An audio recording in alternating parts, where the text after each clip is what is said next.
All right, this is a continuation of the video that you guys had watched recently on writing equations in vertex form. Now what we're going to do is write the equation in standard form, but we're going to use our calculator to do it. We saw in the previous video and we discussed that you can um, write an equation for a unique quadratic function when you have three data points. Now the reason why you need three, for example, is this. Let's say you have these two x-intercepts here. Well, your quadratic could look like this. It could look like this. It could look like this. Or it could look like any other of the infinite number of possibilities that there are. It doesn't matter, with the 2 points that you have, how it's drawn. There's an infinite number of parabolas that you could draw here, and you could make them wider, you could make them skinnier. It really wouldn't make a difference, but with a quadratic, you need three data points. So one thing that we can do, really a kind of cool thing with the calculators we have, is we can determine the unique quadratic equation given 3 points, and we do it using our calculator. So using your calculator, we're going to plug in these three data points. And then once we've done that, we can just let the calculator do the work. And it really gives us what's called that line of best fit. You talked about this in Algebra 1 quite a bit in previous math classes. And excuse me, it finds the regression equation, it's called. So let's say, for example, you have three data points. What it does is it finds the equation that best fits the data, and it gives you the quadratic that goes through those three data points. And it's the only one that could. If you had a line and you had two data points, it would give you the regression equation for the line of best fit. So when we pull up our calculator, and you guys can follow along as we do this too, what we're going to have to do is just get comfortable working with the calculator. So the first thing we have to do is, when entering data points or statistics or data, is press stat. Okay, so we press stat. And then what we're going to want to do is, under number 1, hit enter. So we're pressing stat edit, enter. You should see all these L1, L2, a whole bunch of columns. Now what we're really going to do is create a table, and L1 is going to be the x's and L2 is going to be the y's. So we're just going to tell the calculator that the x values we're working with here are -1, 1, and 2. So -1, enter, 1, enter, 2, enter. And then we're going to scroll over to the right, and now our y coordinates are going to be the ones corresponding to the x's we just identified. So we're going to go 36, enter, 12, and 6. So those are, look at the coordinate, -136, -136. Looks like it's matching up. Those are the coordinates that we needed. So after you've pressed stat edit and you've typed in the data, let me write that down for you. Stat edit. You then have to go back and press stat again, but we don't need to enter data or edit anything. What we want the calculator to do is to do some calculations. So go over to calc,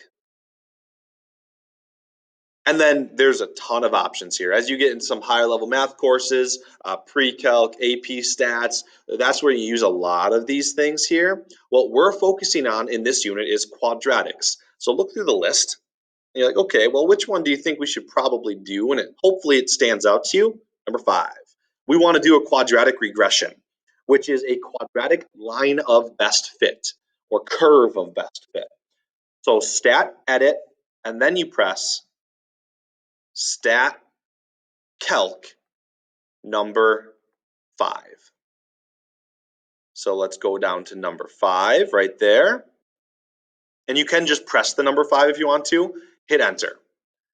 Now, with your calculator, you really don't have to do anything with the first couple things you see here. It's just saying, are your x's in L1? Like, is that where you placed them? And you'll just scroll down. It's like, yes, we did. Are your y's in that L2 column? Yes, they were. Don't worry about the frequency list. Continue on. Storing the regression equation, that's something we'll do later on in this year. We don't need to do that right now, but I will show you in just a minute what that does look like. All you have to do is just go down to calculate and just hit enter. Bam, magic. It wrote the equation for us. So let's actually look at this equation. The A value is 2, the B value is given, and the C value is given. Now, please, on the test, do not do this. Y equals ax squared plus bx plus c. A equals b equals c equals. That's what the calculator told me to write. No, you're writing the equation here. So what you need to be doing is actually writing the equation. You got a 2, a negative 12, and a 22. So our answer, 2, negative 12, and 22 would be 2x squared minus 12x plus 22, A, B, C. And that's our equation. Now, just so you guys get a feel for what this does look like, you don't have to do this. This is not something you need to be aware of. I'm going to turn what's called a stat plot on. It's going to plot some points for me. I'm going to write this equation here in y1, 2x squared minus 12x, and then plus 22. And I'm going to do a zoom stat. And look what happens. It's going to have some data points plotted. And look at the line, 2x squared minus 12x plus 22 getting graphed. It is the perfect fit exactly through those 3 data points. So that is the only one that best fits it and is the only quadratic function that fits it exactly for those 3 data points. All right, I'm just going to show it one more time. It's the same repeated process every single time though.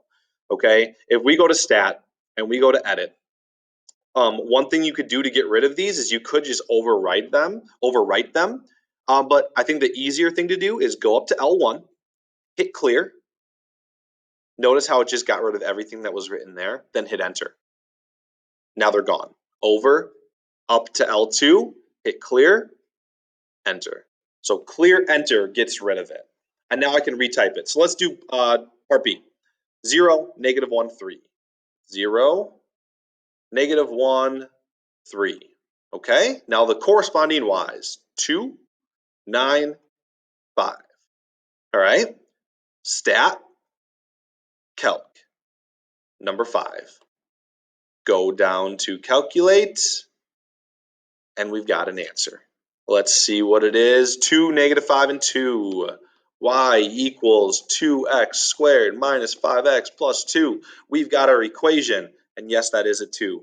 My apologies. That's a little rough. And yeah, that's a 5 as well. All right. It's getting a little rough on those 2's and 5's that I'm writing there. But that's all we have to write for our equation. Now, whether you write y equals or f of x, I mean, we're getting more comfortable with function notation. That's okay too. But stat edit, stat calc. That's all you got to remember for that. Write the equation. And just one more time recapping this, we focused on, in this video alone, using our calculator to write the equation in standard form, ax squared plus bx plus c.